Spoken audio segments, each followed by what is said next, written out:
दोस्तों, मैं एक बार फिर से आ गया हूं चुनावी नाइट्स विद दीपक चौरसिया लेकर। ये एक ऐसा शो है जो बिल्कुल अलग है, बिल्कुल निराला है, इसका अंदाज बिल्कुल नया है। ये राजनीति की बातें करता है, ये पॉलिटिक्स के गंभीर इश्यूज को उठाता है, ये आपकी बात करता है, ये आपकी बात करता है, ये हम सब की बात करता है, ये देश की बात करता है, ये देश के सरोकारों की बात करता है, ये देश के मुद्दों की बात करता है, ये बात करता है कि किस तरह से 2014 के चुनाव में आपको सबसे अच्छा कैंडिडेट अपने लिए चुनना है।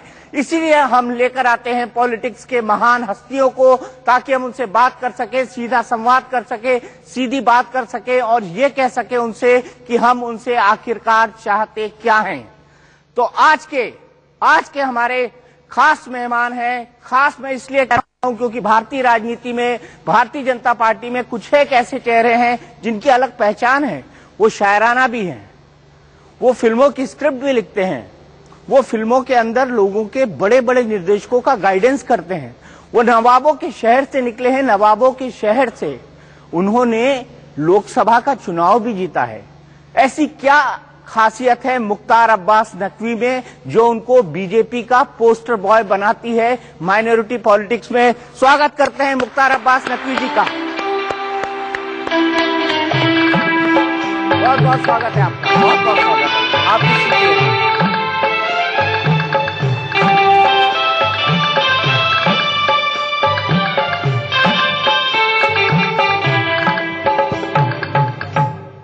आइए मेहरबान, जोरदार तालियां हो जाए आइए मेहरबान के लिए। और हमारे आज के मेहरबान हैं मुख्तार अब्बास नकवी साहब।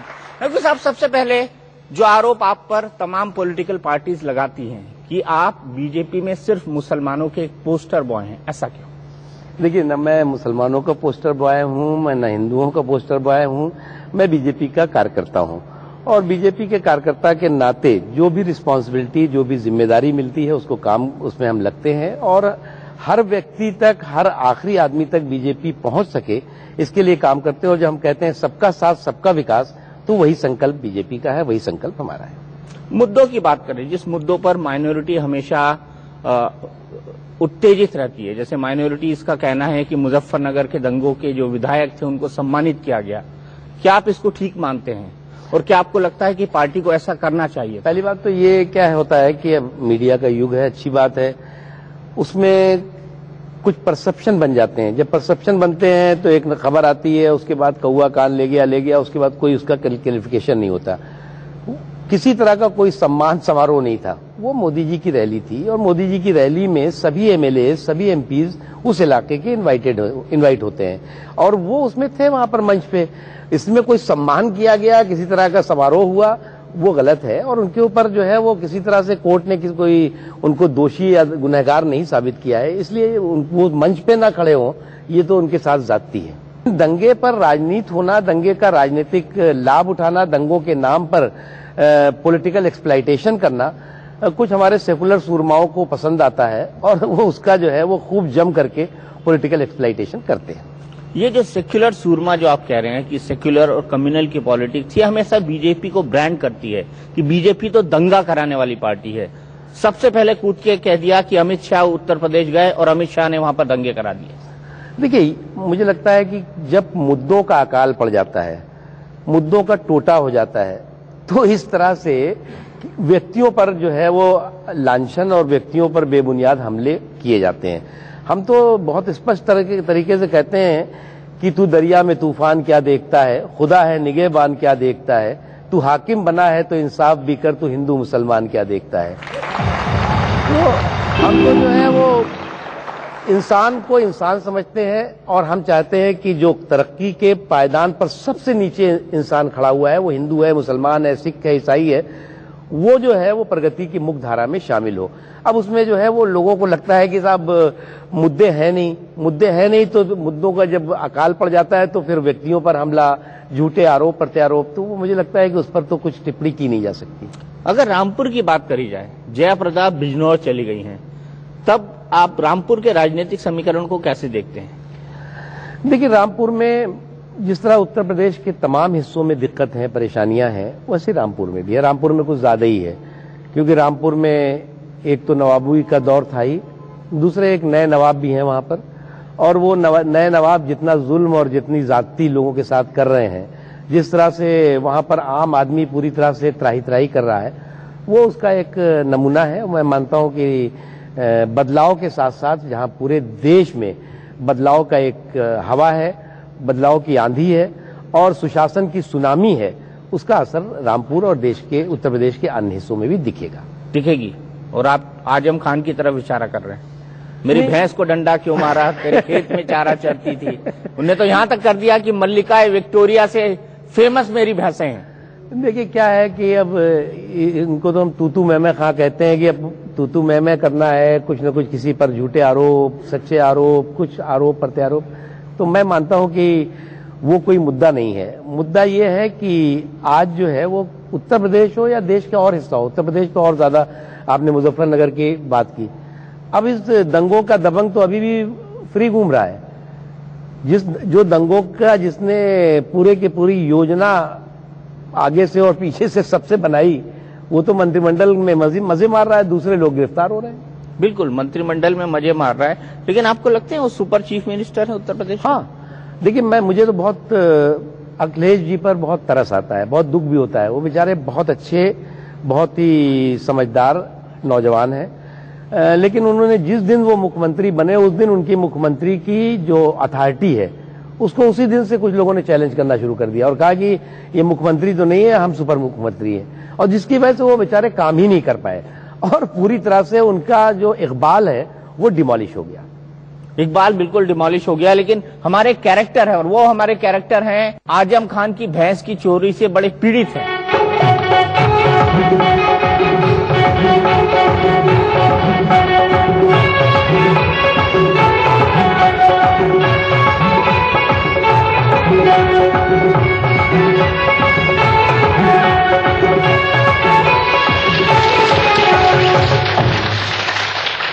अरे अखिलेश, अरे तुम तो हमारी भैंस ढूंढने गए थे भाई, यहां बैठ के शो देख रहे हो।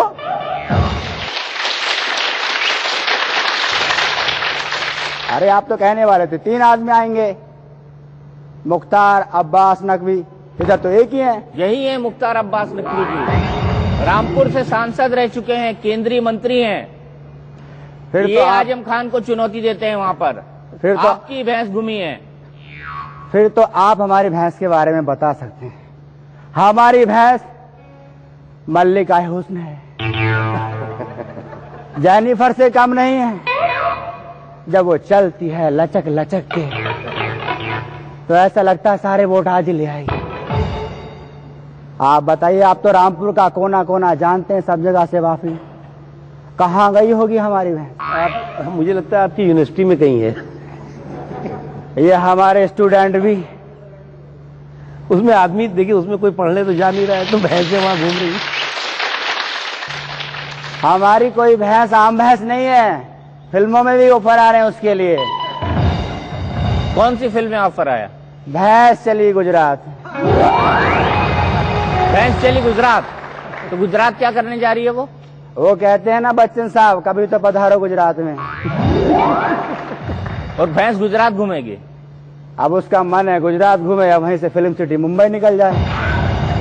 नहीं, लेकिन ये तो बताओ पासवर्ड, ये तो बताओ तुम कि वहां तो मोदी जी का शासन है, और ऐसी सांप्रदायिक जगह पर तुम अपनी भैंसों को भेजोगे तो उनको खतरा नहीं हो जाएगा? अरे ये तो आपको पता है, हमें पता, भैंसों को थोड़ी पता है।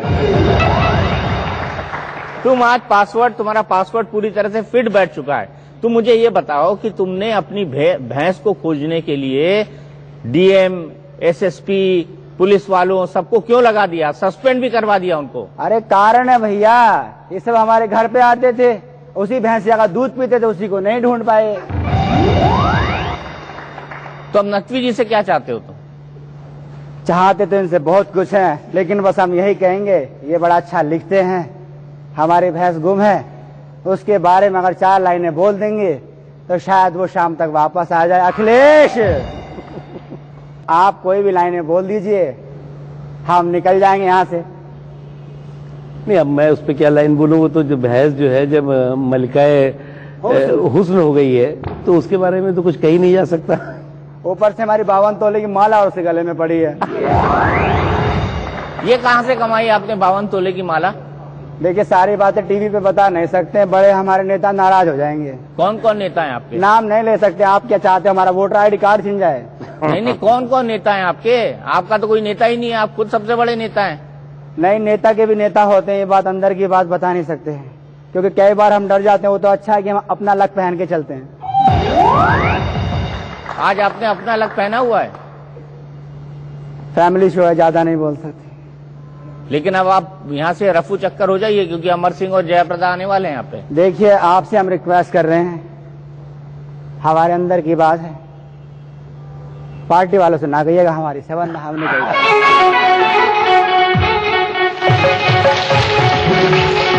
एक दादाजी हैं वहां पर, उससे सवाल पूछना चाहते हैं। जी दादाजी। मुसलमानों को देशभक्ति होने के कारण भी बीजेपी से क्यों तोड़ा जा रहा है, अलग किया जा रहा है? पूरी पार्टियां सारी लगी हुई हैं कि मुसलमानों को जो है देशभक्त होते भी बीजेपी से अलग किया जाए। नहीं, हम नहीं लगे हुए हैं। हमारे जो राजनीतिक मुखालिफ हैं, जो हमारे राजनीतिक विरोधी हैं, वो इस तरह की कोशिशें करते हैं। और इस बात बहुत अच्छा है, अगर आप नरेंद्र मोदी जी की बात देखें, भारतीय जनता पार्टी देखें, तो हम सबको साथ लेकर चलने का जब संकल्प लेकर चल रहे हैं, तो इसमें हिंदू, मुसलमान, सिख, ईसाई इसका विषय नहीं है। हम हर भारतवासी को, देखिए किसी देश का सबसे बड़ा देशवासियों का धर्म है राष्ट्र प्रेम, और मुसलमान जो है या हिंदू है या सिख है या ईसाई है, उनमें सब लोग जो है वो राष्ट्र के प्रति, राष्ट्र के सम्मान, राष्ट्र के स्वाभिमान, राष्ट्र की सुरक्षा के प्रति समर्पित भी है, प्रतिबद्ध भी हैं। तो इसलिए जो है वो जो लोग अलग कर रहे हैं वो खुद ही अब देश उन्हें अलग कर देगा। इसलिए आप बीजेपी से अलग करने का जो एक सुनियोजित षड्यंत्र चल रहा था वो पूरी तरह फेल हुआ है। दूसरे लोग कई सारे सवाल पूछते हैं कि जो बीजेपी का स्टैंड होता है और जो मुसलमान नेताओं का स्टैंड होता है बीजेपी में, वो अलग अलग होता है। मसलन बाटला हाउस इनकाउंटर जैसे मुद्दे पर आप और शहनवाज जैसे नेता खामोश रहते हैं, ऐसा क्यों? देखिए दीपक जी, अगर आप इन 10 सालों का इतिहास देखें तो 2002 में जब वर्ल्ड ट्रेड सेंटर और पेंटागन पर आतंकी हमला हुआ था, उसके बाद पूरी दुनिया में अलकायदा की जड़ें ढूंढी गई। पूरी दुनिया में ढूंढा गया कि अलकायदा जो है वो कहाँ है। और उस वक्त इस देश के होम मिनिस्टर थे लालकृष्ण आडवाणी जी। पार्लियामेंट के अंदर उन्होंने एक बात खुले तौर से सीना ठोक करके कही थी कि मुझे इस बात की खुशी है कि जब अमेरिका में, जब ब्रिटेन में, जब जर्मनी में, जब अरब कंट्रीज में अलकायदा की जड़ें मिल रही हैं, तो मेरे हिंदुस्तान में अलकायदा की जड़ें नहीं हैं। लेकिन 2004 आता है, 2004 से अब 2014 है। इस 2004 से 2014 के बीच में हर मुसलमान की दाढ़ी और टोपी पर मेड इन अलकायदा का ठप्पा लग गया। मेड इन आई, जो बचा कुचा था हमारे राहुल गांधी जी ने मेड इन ISI लगा दिया। तो ये जो चीजें हैं, ये चीजें जो है वो दरअसल सेकुलरिज्म के सूरमाओं द्वारा वोटों का किस तरह से एक्सप्लॉइटेशन किया जा सके, उसकी ये कोशिश है। और भारतीय जनता पार्टी, अगर कोई आतंकवादी है तो आतंकवादी है, वो मजहब से नहीं जोड़ते हम उसको। अगर कोई आतंकवादी नहीं है, बेगुनाह है, तो वो बेगुनाह है। इसलिए जो है वो भारतीय जनता पार्टी जो है वो बिल्कुल एक स्टैंड है, स्पष्ट स्टैंड है, और इसमें कहीं कोई न कंफ्यूजन है न कंट्राडिक्शन है। लेकिन भारतीय जनता पार्टी के बारे में ये भी कहा जाता है कि जब भारतीय जनता पार्टी में सब कुछ ठीक होने लगता है तो भारतीय जनता पार्टी के नेता आपस में इतने झगड़ लेते हैं कि वो भारतीय झगड़ालू पार्टी बन जाती है। बीजेपी मतलब भारतीय झगड़ालू पार्टी। देखिए ऐसा, हमारी पार्टी जो है वो एक लोकतांत्रिक पार्टी है, इसीलिए झगड़ा होता है। और लोकतांत्रिक पार्टी में सहमति और असहमति की गुंजाइश बनी रहती है। अगर सहमति असहमति की गुंजाइश ना हो तो वो पार्टी जो है वो तानाशाही के रास्ते पे जाती है। उसके बाद सहमति असहमति के साथ साथ जब पूरी तरह से निर्णय हो जाता है तो सारे लोग निर्णय से बन जाते हैं। सारे लोग निर्णय से बन जाते हैं, लेकिन अखबारों में धीरे धीरे खबरें छपवाते रहते हैं। अब अखबार को भी चाहिए खबर, और अखबार को खबर जब चाहिए तो वो सूत्रों से खबर भी छापती है, सूत्र भी उनको मिल जाते हैं। नकवी जी, बहुत कम लोग आपके पॉलिटिकल बैकग्राउंड के बारे में जानना चाहते हैं। आप राजनीति में कैसे आए? आपने सबसे पहले विधानसभा का चुनाव इलाहाबाद से लड़ा, मेरे ख्याल से इंडिपेंडेंट लड़ा, और आप वो हार गए। फिर आप इंडिपेंडेंट चुनाव लड़ते रहे, फिर बीजेपी की तरफ आपका रुझान हुआ। ये सफर कैसा रहा? देखिए, मैं तो एकदम कॉलेज डेज से ही जेपी मूवमेंट शुरू हुआ, जयप्रकाश नारायण जी के आंदोलन में शामिल हो गया, और जब 17 साल का था तब आपातकाल इमरजेंसी में मीसा DIR में जेल गया। जेल भी हुआ है? जी हाँ, मीसा और DIR उस समय लगा तो जेल गए। उसके बाद जो है वो जनता पार्टी बनी, जनता पार्टी में यूथ विंग में मैंने काम किया, फिर आपातकाल इमरजेंसी में मीसा DIR में जेल गया। जेल भी हुआ है? जी हाँ, मीसा और DIR उस समय लगा तो जेल गए।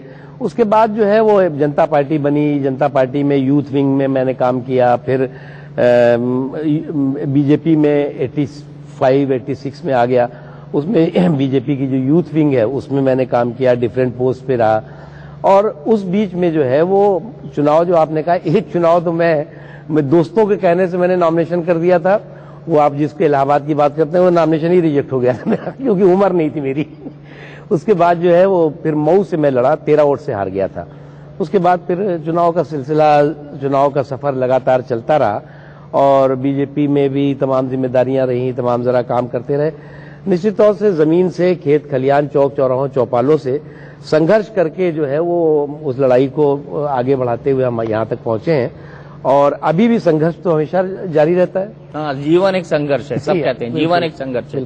अगर बात करें आपके पॉलिटिक्स के इतने उतार चढ़ाव हुए, परिवार के साथ आप कैसे कॉम्बिनेशन बिठा पाए, परिवार के साथ आप कैसे मिलाप बिठा पाए? देखिए, पॉलिटिक्स में ये बात सही है कि वक्त बहुत कम होता है। मुझे वर्षों से मैं चुनाव के प्रबंधन का, अभी भी मैं चुनाव प्रबंधन का काम, पार्टी बीजेपी का काम आप पूरा देखना पड़ता है। रात में 12 कहाँ जा रहा है, पूरी प्लानिंग, पूरी वो तो वो रात में 11-11, 12-12, 1-1 बजता है। रात में भी फोन हमें ऑन रख के सोना पड़ता है। तो उसके बावजूद भी जो है वो परिवार के साथ जब भी वक्त मिलता है, तो मुझे सिनेमा देखने का वक्त मिलता है, तो मैं ज्यादा कोई सिक्योरिटी या ताम झाम लेके चलता नहीं। मुझे सब्जी लेना जाना होता है तो मैं खुद अपना झोला उठाता हूँ और पत्नी और हम दोनों सब्जी ले आते हैं। अभी भी हमें जो है वो कहीं घूमने जाना होता है, चाट खाने जाना होता है, किसी रेस्टोरेंट में जाना होता है तो जाते हैं। बहुत जगह यह होता है कई बार कि मैं, मान लीजिए हम और वाइफ या मैं अकेला भी कहीं पे चाय पी रहा हूँ या कहीं पे किसी रेस्टोरेंट में बैठा हूँ तो लोग बहुत देखते हैं, कहते हैं मुख्तार अब्बास नकवी है। फिर दूसरा कहता है भक्त, अरे वो उसमें सब चारों तरफ सिक्योरिटी होती है, लोग ऐसे थोड़ी चलते हैं नेता लोग। तो जो है वो, लेकिन मुझे अच्छा लगता है, मैं एकदम सामान्य तरह से रहना मुझे अभी भी पसंद है। और चाहे मैं मंत्री था तब भी और आज भी। आप सिक्योरिटी क्यों नहीं लेते? नहीं, सिक्योरिटी कुछ लोगों के लिए जरूरी है। कुछ लोगों को लगता है कि सिक्योरिटी के बिना, कुछ लोगों के लिए जरूरत है, कुछ लोगों के लिए फैशन है। तो मुझे लगता है कि जिसको राखे साइयां मार सके ना कोई, तो इसलिए ऊपर वाले पर का जो है वो सबसे ज्यादा भरोसा है और आम लोगों का प्यार। आम लोगों का प्यार, बिल्कुल। आप फिल्म लिखते हैं, आपने मधुर भंडारकर के साथ फिल्म लिखी, आपने एक फिल्म वैशाली लिखी है, तो हमारा एक कैरेक्टर आ रहा है जो आपसे कुछ गुजारिश करना चाहता है।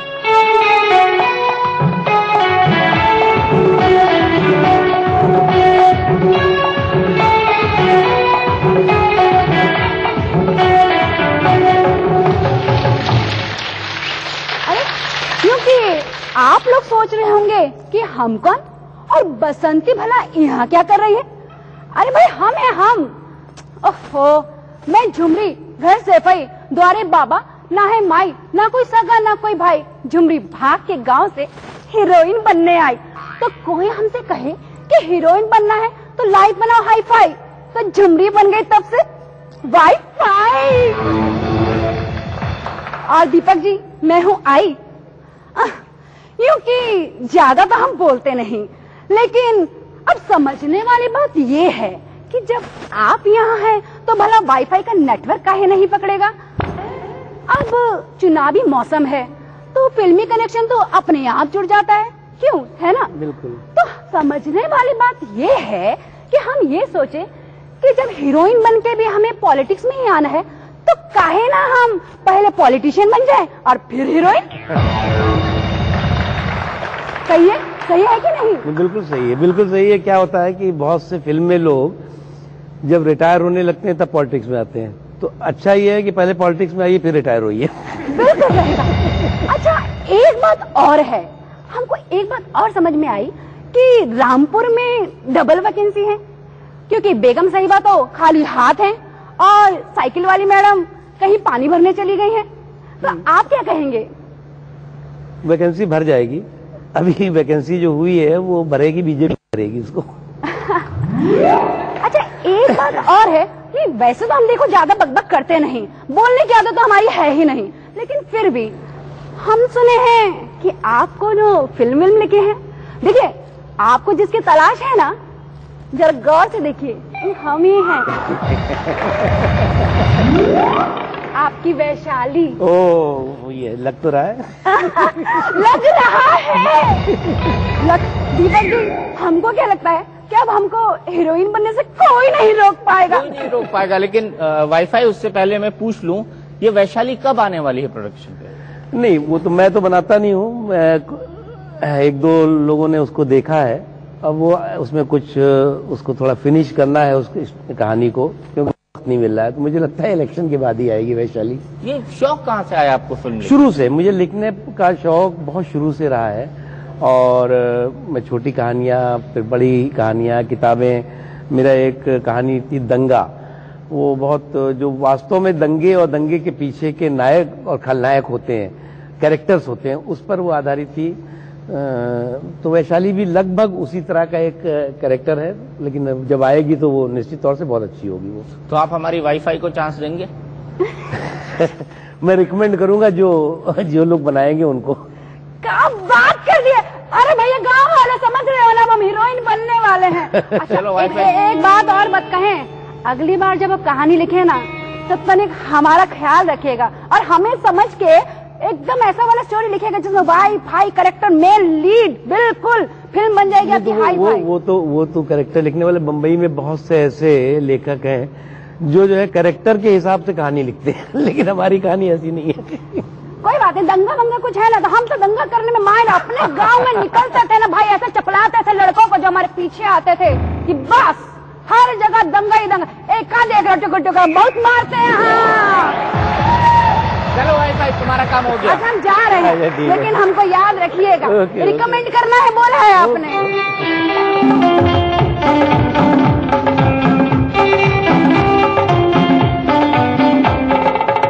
तो हमारे इस प्रोग्राम में वक्त है एक ब्रेक का। ब्रेक के बाद हम फिर हाजिर होंगे चुनावी नाइट्स विद दीपक चौरसिया लेकर। तो चुनावी नाइट्स विद दीपक चौरसिया में एक बार आपका फिर स्वागत है। हम बात कर रहे हैं बीजेपी के वरिष्ठ नेता मुख्तार अब्बास नकवी जी से, और अब बात करेंगे उनके जीवन के कुछ अनछुए पहलुओं की। नकवी जी, सबसे पहले आपसे जानना चाहता हूं, पॉलिटिक्स में हर आदमी दोस्त होता है, हर आदमी दुश्मन होता है, और ये कहा जाता है कि पॉलिटिक्स में कोई परमानेंट एनिमी या परमानेंट दोस्त नहीं होता है। आपके क्या कुछ ऐसे दोस्त बने? नहीं, पॉलिटिक्स में तो अक्रॉस दी पार्टी लाइन, अगर पॉलिटिकल सिस्टम में देखें तो हमारे दोस्त लगभग सभी पार्टियों में हैं, और व्यक्तिगत रूप से कॉलेज के दिनों से जो लोग दोस्त थे वो हैं हमारे साथ। लेकिन सियासत में कोई दोस्त और दुश्मन सच मानों में नहीं होता। एक उसमें कहा है ना कि सियासी उनका सफर कब किधर का हो जाए, इधर के दिखते रहे और उधर का हो जाए। तो इसलिए सियासत में सफर किसका किधर हो जाए ये बहुत मुश्किल है कहना। लेकिन हम जो है वो टिके हुए हैं एक ही जहाँ पे, शुरू जहाँ से की थी वहीं पे आखिर तक है और रहेंगे भी। लेकिन दोस्ती और पॉलिटिक्स में एक बात दीपक जी आप भी जानते हैं और बहुत कम लोग जानते होंगे कि जो लोग सियासत में हैं, अच्छे लोग हैं, वो लगभग आपस में कम्युनिकेशन एक दूसरे का बहुत अच्छा रहता है, बहुत ही साफ सुथरा रहता है। हम सैद्धांतिक रूप से मुद्दों पर एक दूसरे से खिलाफ होते हैं, लेकिन जो है वो व्यक्तिगत रिश्ते और व्यक्तिगत संबंध जो है कभी कड़ुए नहीं होते और ना होने चाहिए।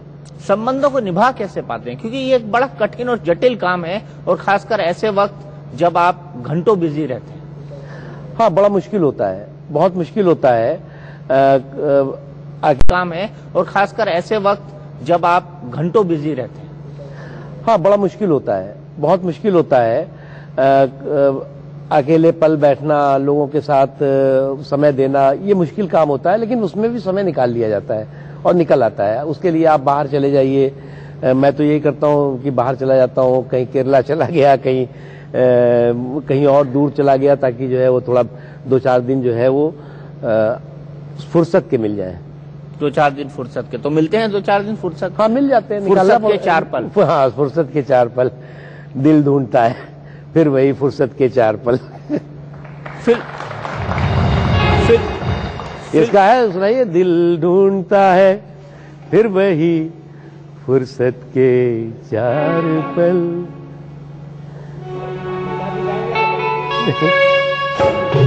ढूंढता है, फिर वही फुर्सत के 4 पल। नहीं है, आपको आता नहीं है इससे, कोई बात नहीं। फिल्मों का गजल है ये, आपको याद नहीं होगी जी सर। फिल्मों का शौक आपको कैसे लगा? फिल्में हम देखते थे, अच्छी लगती थी। शौक तो नहीं है, लिखने का शौक है, फिल्मों का नहीं, लेकिन लिखने का है। और जब भी मौका लिखता है तो लिख देते हैं, लेकिन अब लिखने के लिए थोड़ा सा बहुत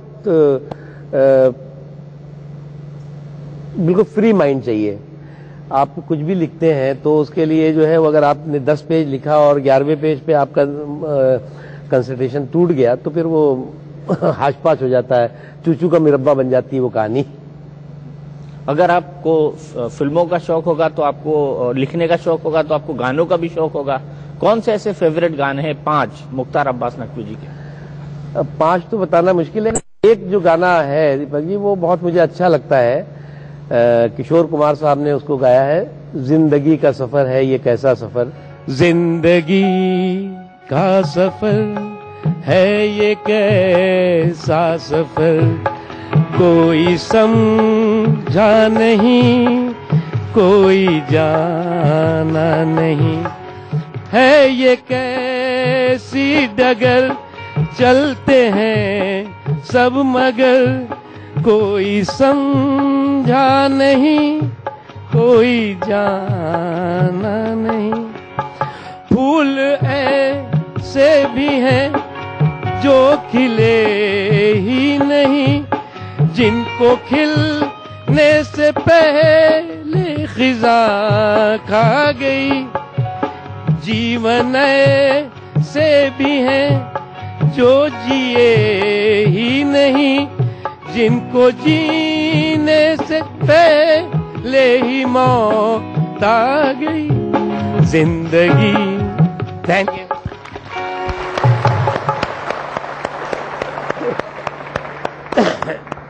मुझे ये बताइए कि आपके कपड़े बड़े सादगी भरे होते हैं जी। लेकिन बड़े सलीके के होते हैं, तो ये ड्रेसिंग सेंस आप किसी से लेते हैं या ये आपका खुद का? नहीं, मैं वैसे तो मेरी शर्ट वगैरह कुछ वाइफ खुद ही ढूंढ के ले आ देती हैं, सस्ती मद्दी टिकाऊ और कपड़े मैं बहुत कास्टली नहीं पहनता, बहुत महंगे कोई ब्रांडेड नहीं पहनता मैं, लेकिन जो सामान्य से होते हैं वो पहनता हूं और अच्छे हो, थोड़ा मतलब दिखने में भी सोबर लगे, अच्छे लगे वो पहनता हूं। अब एक बार मैं किस्सा सुनाऊं आपको, एक हमारे, नाम मैं नहीं लूंगा, एक हमारे बहुत ही सीनियर लीडर हैं बीजेपी में, उनको कपड़े उपड़े का बहुत शौक है। तो एक दिन उन्होंने मेरी घड़ी देखी, तो घड़ी देखी, उन्होंने कहा कि तुम ये घड़ी तो लग रहा है बहुत महंगी है। और मैंने कहा कि हाँ, पता नहीं, मुझे रेट तो नहीं मालूम, लेकिन मैं तो इसको चांदनी चौक में जो संडे को मार्केट लगती है उससे लाया हूं। तो वो कहना चलो भागो यार, आप जो है वो हम मेरी घड़ी देखो कितनी है।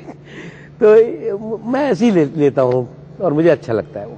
शायरी में आपको क्या पसंद है? लिखने पढ़ने में आपको क्या पसंद है? शायरी में देखिए, कविता और शायरियाँ उसका तो खैर जवाब नहीं है।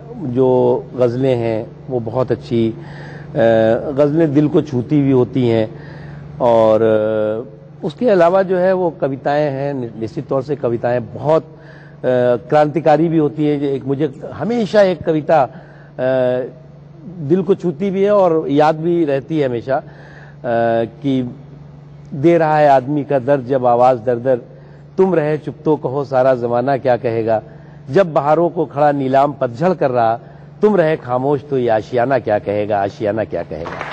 तो मतलब किसी भी बदलाव के मौके पे, किसी भी उस पे इस तरह का शायरी जो है वो 2 लफ्जों में, या कविताएं 2 लफ्जों में सारी समाज को, सारी व्यवस्था को झकझोर सकती हैं, झकझोर सकती है। किस किस को पढ़ते हैं आप?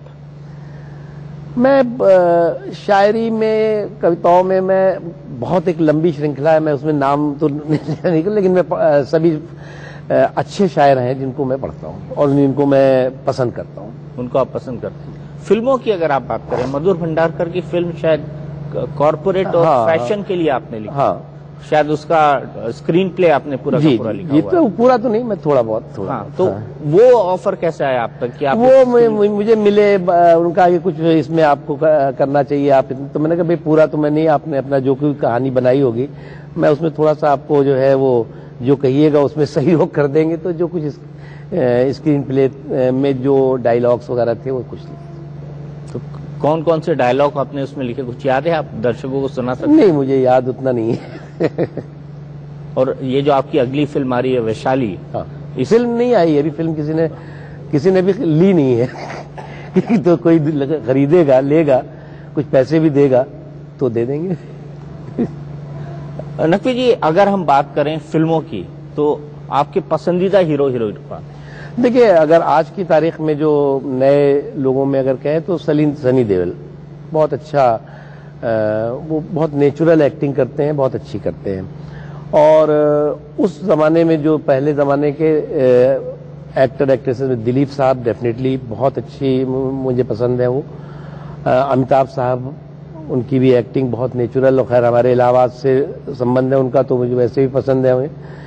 और उसके अलावा एक्ट्रेसेस में हेमा जी की बहुत नेचुरल, और रेखा जी, ये लोग। और नई जमाने की हीरोइन में? नई जमाने की हीरोइन में मुझे वो नाम उनका मैं भूल गया, वो अच्छी है जो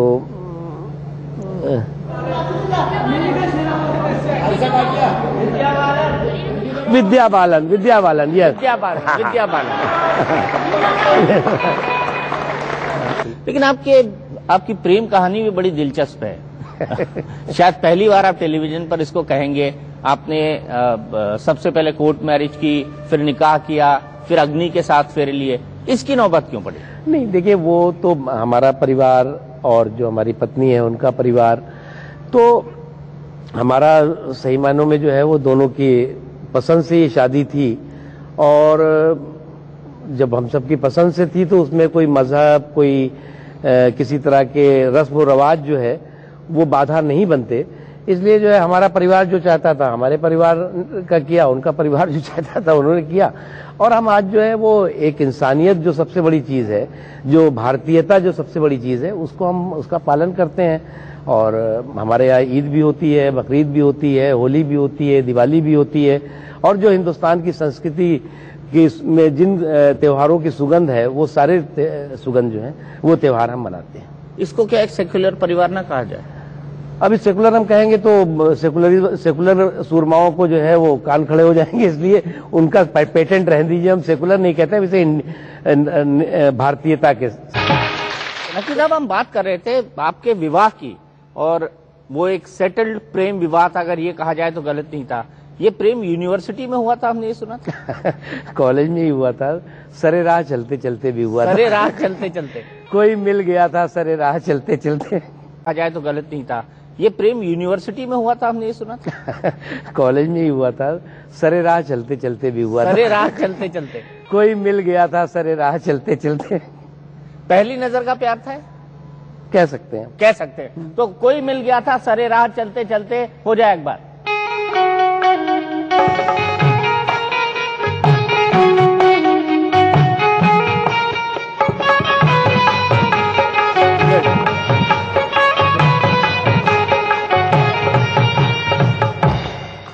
बहुत बढ़िया, बहुत खूब। तो नकवी साहब, प्रपोज किसने किया था? अब ये बताना आपको ठीक नहीं है। क्यों? वैसे तो प्रपोज तो हम ही को करना पड़ता है, आप जानते हैं। इस लड़के को ही करना पड़ता है। और कई बार करने के बाद पता नहीं कब एक्सेप्ट हुआ, ये नहीं बताएंगे आपको। और अब जिंदगी खुशहाल? बहुत अच्छी। ऊपर वाले की दुआ से, आप लोगों के प्यार से बहुत अच्छी। छोटा सवाल सर आपसे कि आपकी पार्टी बीजेपी, ऐसा नहीं लग रहा कि मोदी को पीएम बनाने के लिए जो पुरानी नीतियां आपकी वसूल है उसको तोड़ती जा रही है? जैसे महाराष्ट्र में 2 साल 3 साल पहले तक आप खुद कहते थे, आपकी पार्टी प्रेस कॉन्फ्रेंस करके यही कहती थी कि ऐसी पार्टी एमएनएस को बंद कर देना चाहिए, चुनाव आयोग ऐसी पार्टी को उनकी जो चीजें खारिज कर देनी चाहिए। और आज आपके बड़े नेता उनसे ही एक गठबंधन करने जा रहे हैं। क्या ये उत्तर भारतीयों के साथ धोखा नहीं है? देखिए, नरेंद्र मोदी जी जो देश में सुशासन के लिए महासंग्राम चल रहा है, उसके जो है वो सारथी भी हैं, उसके नायक भी हैं। और नरेंद्र मोदी जी एक ऐसी पर्सनालिटी हैं, आप उनसे प्यार करिए, आप उनसे नफरत करिए, आप उनको इग्नोर नहीं कर सकते। और ये हमारे लिए, पार्टी के लिए सौभाग्य की बात है कि आज देश में लोकप्रियता की दृष्टि से, एक्सेप्टेबिलिटी के पॉइंट ऑफ व्यू से नरेंद्र मोदी जी आज बहुत अगले पायदान पर है। इसलिए बीजेपी के पास एक कैपेबल लीडरशिप, एक एक्सेप्टेबल लीडरशिप है, तो इसलिए लोगों को ये डर लगता है। अब कांग्रेस का इस तरह का आरोप, क्योंकि आरोप ज्यादातर ये कांग्रेस लगा रही है कि बीजेपी अपनी नीतियां, संस्कृति छोड़ गई। दरअसल हुआ क्या है कि कांग्रेस का इतिहास तो पहले से दागी था, अब भूगोल हो गया है बागी। तो इसलिए जिसका इतिहास दागी और भूगोल बागी हो, उसकी मानसिक स्थिति यही होगी कि साहब ये तो मोदी के पीछे भाग रहे हैं, ये तो व्यक्तियों के पीछे भाग रहे हैं।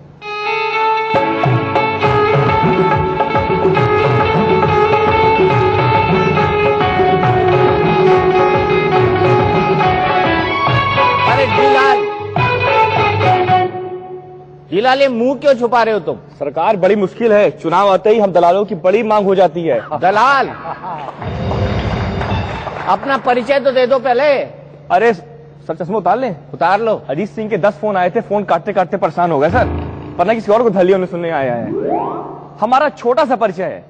सरकार हो, व्यापार हो, लाचार हो, बीमार हो, दरबार हो, परिवार हो, हर मर्ज की दवा डीलाल है। लोग प्यार से कहते दलाल है, दलाल है, दलाल है। सरकार, बड़े बड़े मंत्री आपके आते हैं, नेता आते हैं, हम उनके लिए छोटी छोटी डील लेकर आते हैं। सर आए हुए, सर के लिए एक डील लेकर आए हैं, बड़ी बेहतरीन डील है सर। डील देखना चाहेंगे आप इनसे? मैं दिखा दीजिए डील। सर डील आपसे जुड़ी हुई बहुत, दिखा दीजिए। हम आपसे चाहते हैं कि मूवी की स्क्रिप्ट लिख दें आप। हम अपने प्रोड्यूसर की तरफ से दलाल बन के आए हैं। मूवी 2 है, छोटी छोटी मूवी है सर, उसका पोस्टर हमने बना लिया है। हाँ सर, पहली मूवी है ये पंगा, मल्लिका शेरावत की मूवी है पंगा। सर ये रहा, इसका पोस्टर आ चुका है। ये तो समझा दो कि मल्लिका शेरावत ने पंगा किया है। हाँ। पंगा सब जानते हैं, पंगा कैसे हो रहे हैं। दंगा, आपकी कहानी है दंगा, इन्होंने लिया पंगा। किससे पंगा लिया है? नरेंद्र मोदी से। नरेंद्र मोदी के साथ कुछ जुड़ने चाहती हैं सर, और आप घर की बात है, आप लिख दीजिए इसको। चलिए चुनाव के बाद देख लेंगे। चुनाव के पहले सर ज्यादा मांग है। अब चुनाव में इतना टाइम नहीं है, लेकिन ये पंगे अगर हम कोई लिख दें तो आप पंगा करने लगेंगे, इसलिए सही लिखना है तो चुनाव। सर एक छोटी डील आपके लिए और है। हाँ बताइए। आप इलाहाबाद के हैं। हाँ, बहुत। आप रामपुर से क्यों चलेगा सर? इलाहाबाद के लिए हमारे पास टिकट खाली पड़ा है, वहां की सीट के लिए कोई मारा मारी नहीं सर। इलाहाबाद मारा मारी सब जगह है। इस वक्त तो बीजेपी की जितनी हवा चल रही है, उतनी लंबी लाइन भी टिकटों की है। इलाहाबाद के लिए कंफर्म टिकट है, होली की डिमांड है, होली से आपको एक्स्ट्रा दे देंगे। आजकल वो अपनी आरएसी है, उसमें वहां पे कंफर्म नहीं है। बिल्कुल, आप नई डील लेकर आइएगा, नई डील लेकर आइएगा। तो मुख्तार जी, एंडिंग नोट पर कई सारी रिस्पॉन्सिबिलिटीज हैं आपके पास भारतीय जनता पार्टी की। पूरे इलेक्शन मैनेजमेंट की रिस्पॉन्सिबिलिटी है, बाकी पूरी रिस्पॉन्सिबिलिटी है। कैसे देखते हैं इन चुनाव को? क्या चुनाव राहुल वर्सेस मोदी होंगे? नहीं, ये सब चुनाव जो है वो सुशासन बनाम कुशासन है। ये चुनाव गुड गवर्नेंस बनाम जो है वो करप्शन एंड महंगाई, घोटाले, भ्रष्टाचार है। और इसीलिए अगर आप देखें तो कांग्रेस पार्टी के लोग एक भी मीटिंग में, एक ही भी जगह पर अपने परफॉर्मेंस पे बात नहीं कर रहे हैं। ये नहीं बता रहे हैं कि महंगाई क्यों बढ़ी, ये नहीं बता रहे हैं कि बेरोजगारी क्यों बढ़ी, ये नहीं बता रहे हैं कि डॉलर माला माल और रुपया कंगाल क्यों हुआ, ये नहीं बता रहे हैं कि आतंकवाद और माओवाद क्यों दिन दूना रात चौगुना बढ़ा, घोटाले हुए, जनधन की लूट हुई, इस पे कुछ नहीं कह रहे हैं। वो गुजरात के बारे में कहते हैं, गुजरात में जी वहां पर जो आंकड़ा बताया जा रहा है वो कम है। अरे भैया, गुजरात का चुनाव खत्म हो गया, जब गुजरात का चुनाव आएगा तो फिर एक बार कोशिश कर लेना आप। लेकिन देश में आप सरकार, चुनाव केंद्र की सरकार के लिए है। इसलिए हमारा मानना है कि इस वक्त मुद्दों का अकाल है इनके पास, एक चीज। दूसरी चीज, जो लोगों का आक्रोश और गुस्सा है, उसके चलते जो है वो भाग रहे हैं ये लोग। और इस पूरा भारतीय जनता पार्टी, एनडीए और साथ ही साथ जो है वो नरेंद्र मोदी जी प्रधानमंत्री बनेंगे, सरकार बनेगी और देश में एक बेहतर माहौल होगा। हमारा यही विश्वास भी है और ये दिख भी रहा है। और ये मोटा मोटा देश के खेत खलिहानों में, चौक चौराहों, चौपालों पे, दीवारों पे लिख गया है, लोगों ने लिख दिया है इस बात को। चलिए, बहुत बहुत शुक्रिया मुख्तार अब्बास साहब, आप आए, आप इतना वक्त दिया अपने बिजी शेड्यूल से। आइए एक ग्रुप फोटोग्राफ हो जाए सबके साथ।